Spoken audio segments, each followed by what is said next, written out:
The first time I did this type of video, I said, come on in, but don't tell anybody. The next time I said, you can tell people, but I'll explain myself. This time, I am done justifying these films because these films are not guilty pleasures. They're not so bad they're good. They're not shameful secrets that I watch alone with the curtains closed, hoping nobody finds out. They're actually good movies, or at least good in the ways that matter because they're entertaining, they're committed, they're genuine, and really they're more fun than about 90% of the critically acclaimed prestige content released in the same years, and definitely better than most things released in recent years. And I won't apologize for enjoying them. So today I have 10 movies that are bad, if you want to say that, but I've got no apologies and no justifications, but I will talk about them. So pop that tape in. I got you. Let's go do this.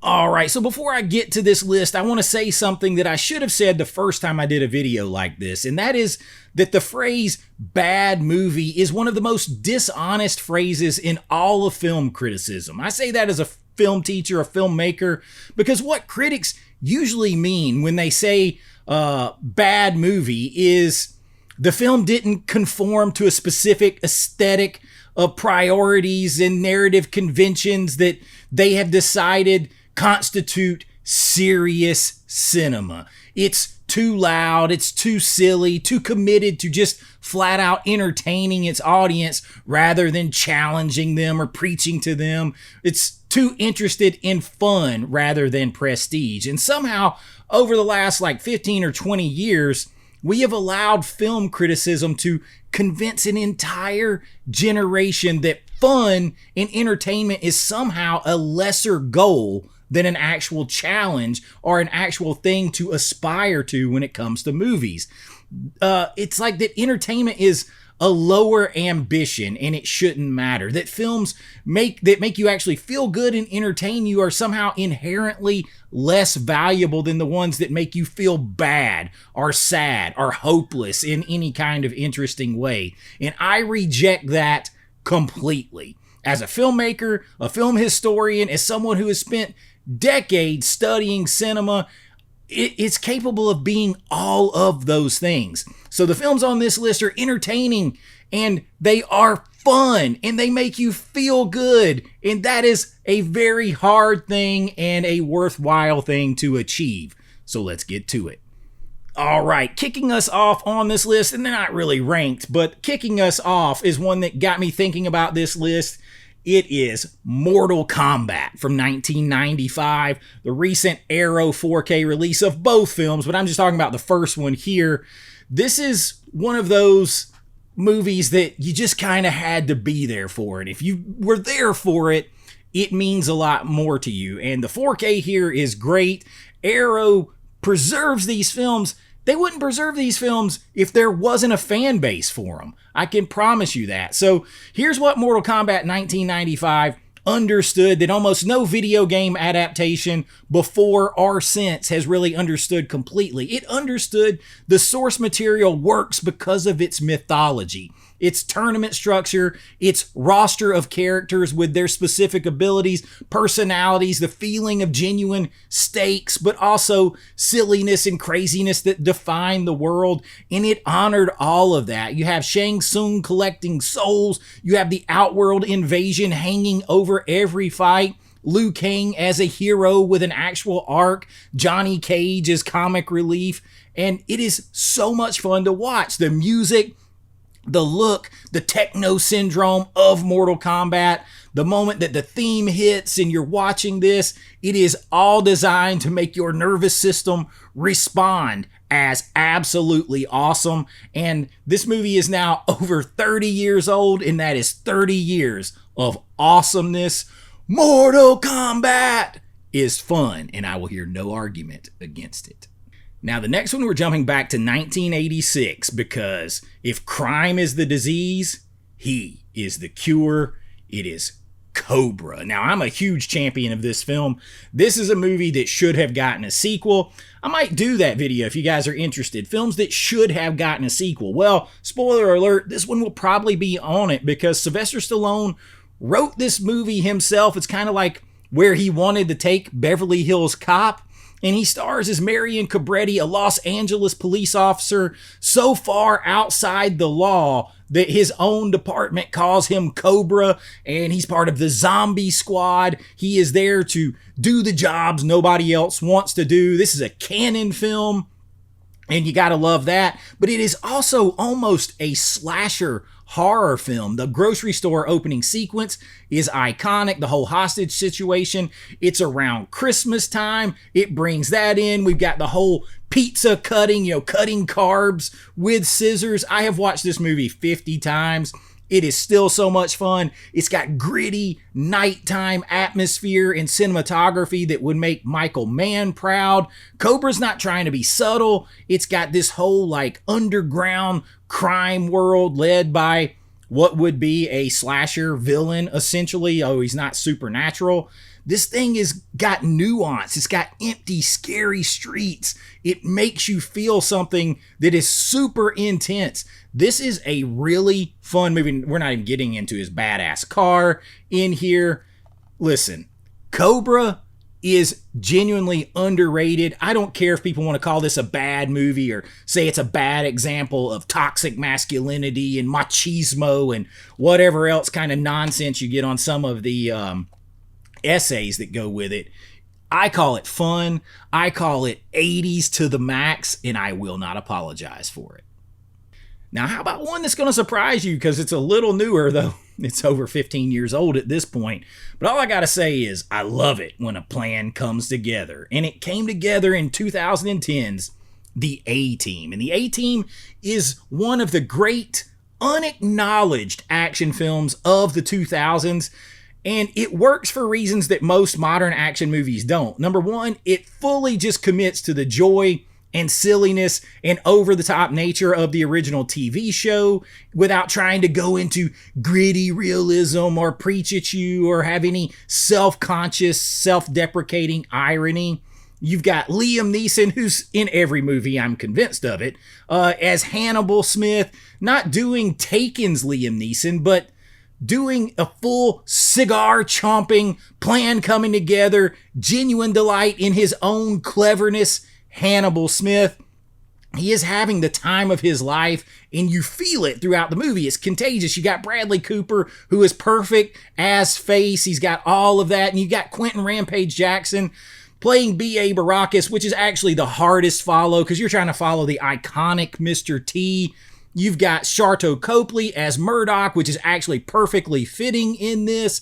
The tank sequence as they're falling out of a plane, firing the tank's cannon as they're falling from the plane to slow their descent. I mean, come on. That is like an 80s action movie thing thrown in 2010. You have to love it. The A-Team made almost $200 million worldwide in 2010, so not bad. Critics called it loud and stupid. It is loud. It is stupid, but it is clever, and it pays homage to what came before it. That's something you could take a lesson from. I will take loud and genuinely entertaining over quiet and genuinely depressing and boring every single time. All right, so now we're going back to 1992 for one that helped inspire this list. And I love this movie. I know the lead actress. She is awesome. But I just introduced my daughter to the TV show, so it got me thinking about the movie that fits in this category. It's Buffy the Vampire Slayer. And this is the original film, not the series. I just introduced the series last night to my 14-year-old daughter, Lana, and she's loving it. We watched 4 episodes. This kind of stands apart, even though it was Joss Whedon who did it, though he disowned it because they kind of took it from him and changed some things. But that doesn't make it any less entertaining because it is actually better than most people think it is. You got Christy Swanson as Buffy Summers before Sarah Michelle Gellar did her work. You got Donald Sutherland as Merrick before the late, great Anthony Stewart Head took over as the Watcher Giles. You got Luke Perry in here as Pike. This movie's actually pretty loaded with some cameos and just slight appearances in here. Paul Rubens in his slow motion wall kicking death in Buffy the Vampire Slayer after he was staked and it took him like an hour to die, and you're just laughing at it. The film understands that this is supposed to be entertaining. It's supposed to be silly. It's supposed to be over the top. Yeah, they went too far, and the show did many things much better. That's why it's groundbreaking to the genre. But don't call this a bad film, because it is funny, it's entertaining, it's good at what it's trying to do, and what it's trying to do is exactly what it should be trying to do: entertain you and give you about 90 minutes of pure fun. Now, on this next one, I just got one thing to say to you. I am the law! It is 1995's Judge Dredd. And this is Stallone's second appearance here because, listen, the guy made some bangers, because 2 Stallone films on here is not a coincidence. It's really a diagnosis of what people don't understand and the pretentiousness that has crept into critics and society over the years. Stallone in the 80s and 90s operated on a specific register of completely committed physical cinema that critics just absolutely hated. Now, this is a guy that's been nominated for Oscars for acting and writing, so he has it all in there, but he's never been so pretentious and so self-important that he couldn't just make a fun, entertaining movie. And that's what he does here. And I know it doesn't stick directly to source material, and comic fans point that out because he removes his helmet and yada. Listen, I never really got into the source material. I didn't know it going in, so maybe that's why I enjoyed it more. But this movie is fun. You've got Rob Schneider as comic relief. You got Diane Lane in this film. She's great. You got Max von Sydow in here. You have Armand Assante playing crazy, wild-eyed villain.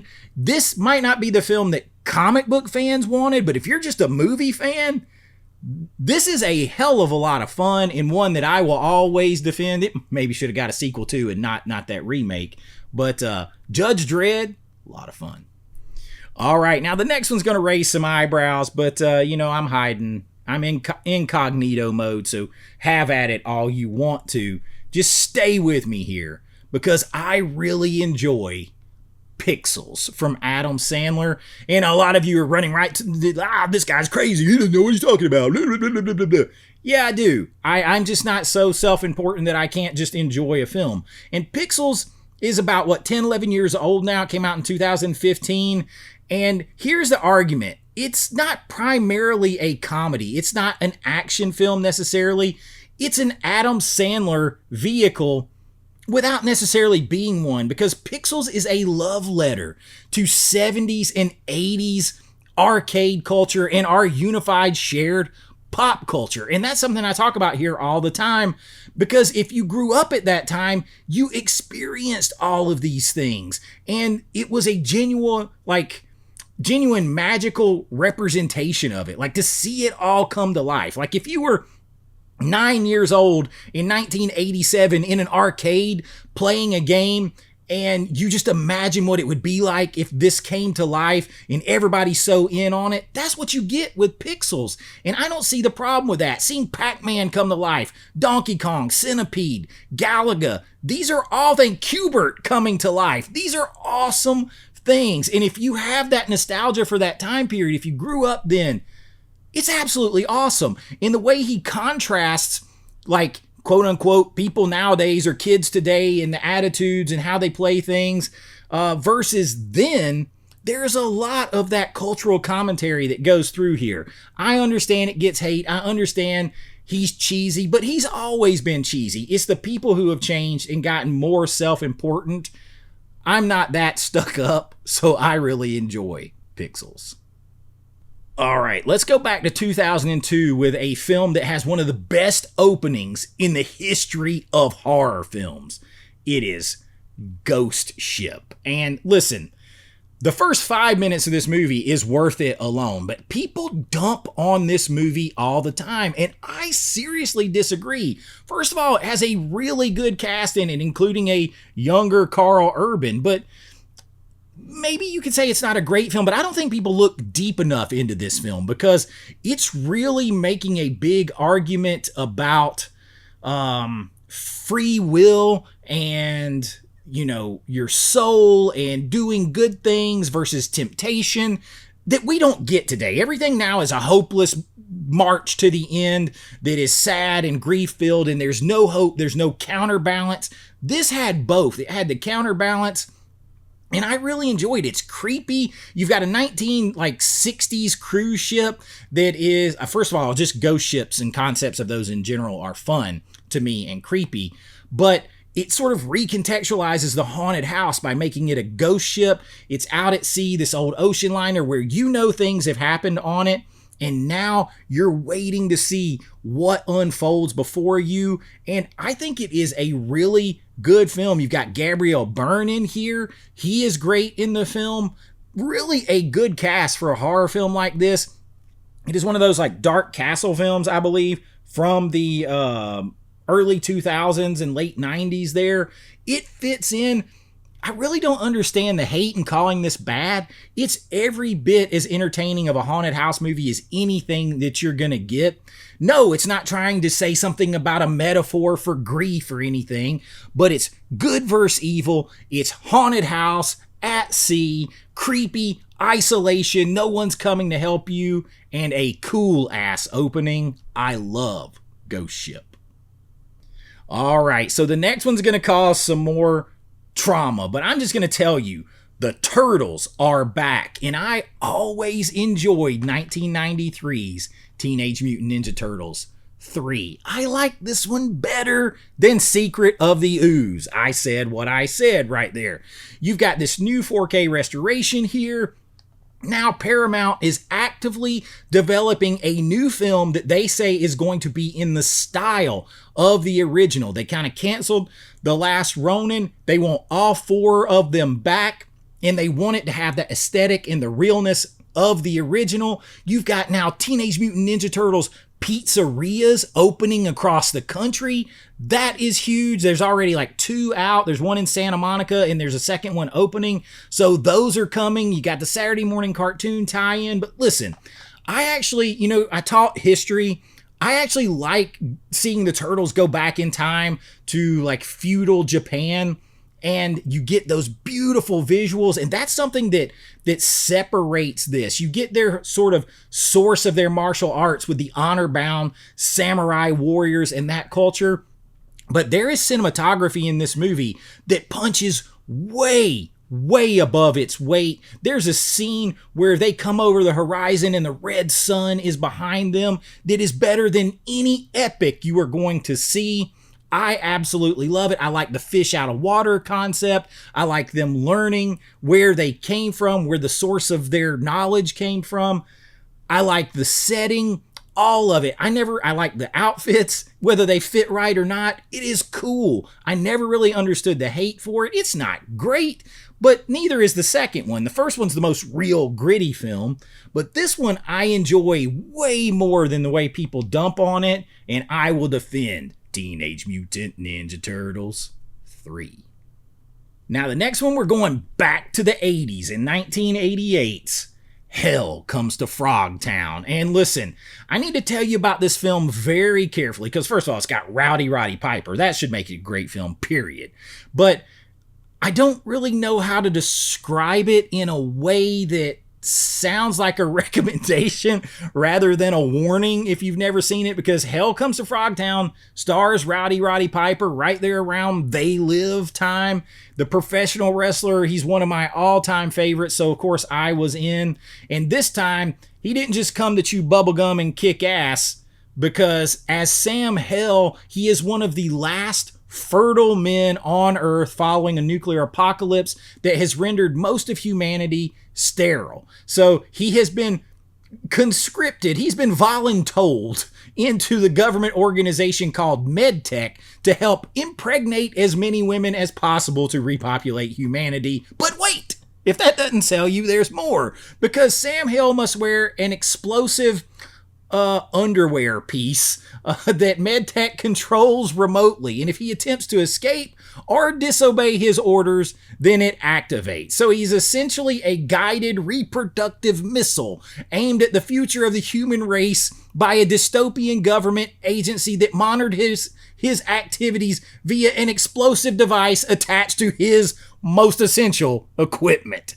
But there's still more, because the Frogtown of the title is settled and controlled completely by mutant frog people, led by a frog named Commander Toady, and yes, and Roddy Piper must infiltrate Frogtown in that explosive codpiece to rescue a group of fertile women held captive by the frog people, and then impregnate those women to help the future of humanity. And that is the film. That is the complete film. Every word of that description is 100% accurate. And Hell Comes to Frogtown costs like approximately $1.2 million to make. Now, it actually made like well above that back.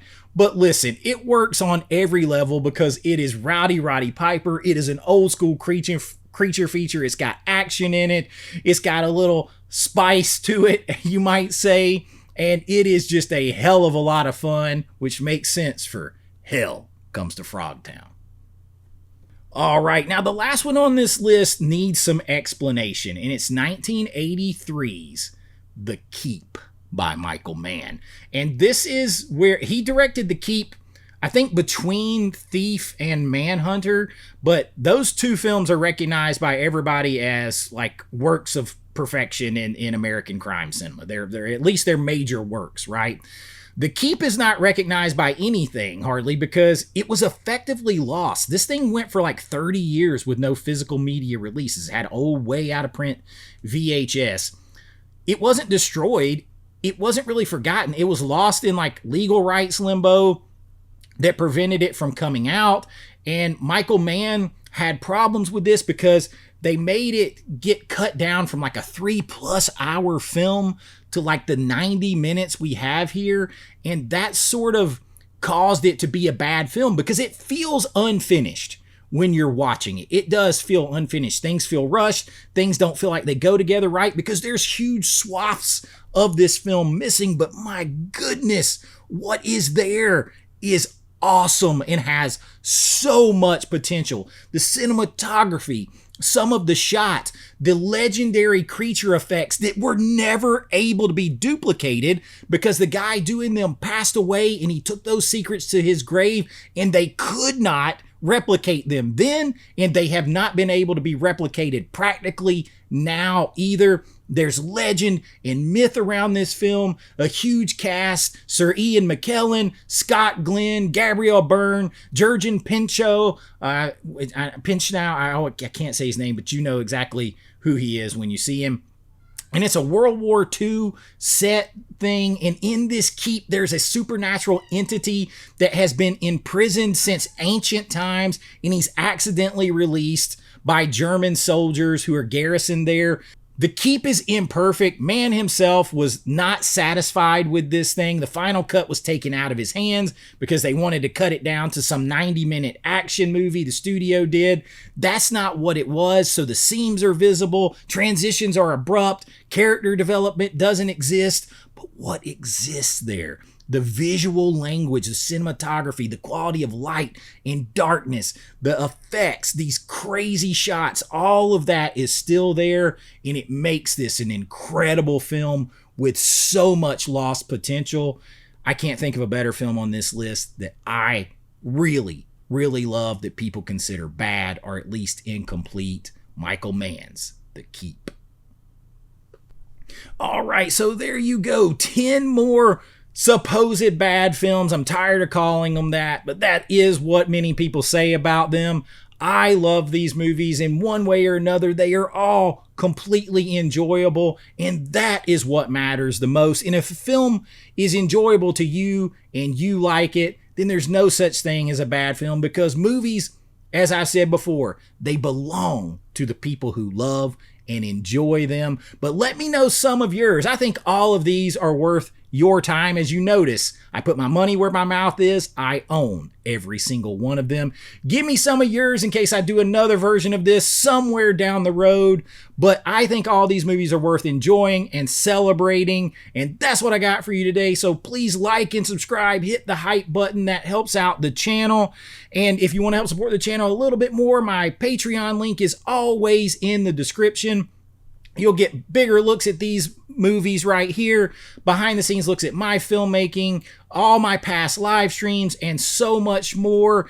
Make sure you check out all my videos because we do big cultural essays, nostalgia, look backs, comparing pop culture then, now, movie discussions, movie reviews, lists, rankings, recommendation. It's all here because I love talking it all with you, and I will see you real soon. But hey, be kind, rewind like always. This is Chase with AV Pop Culture, and I'll see you real soon.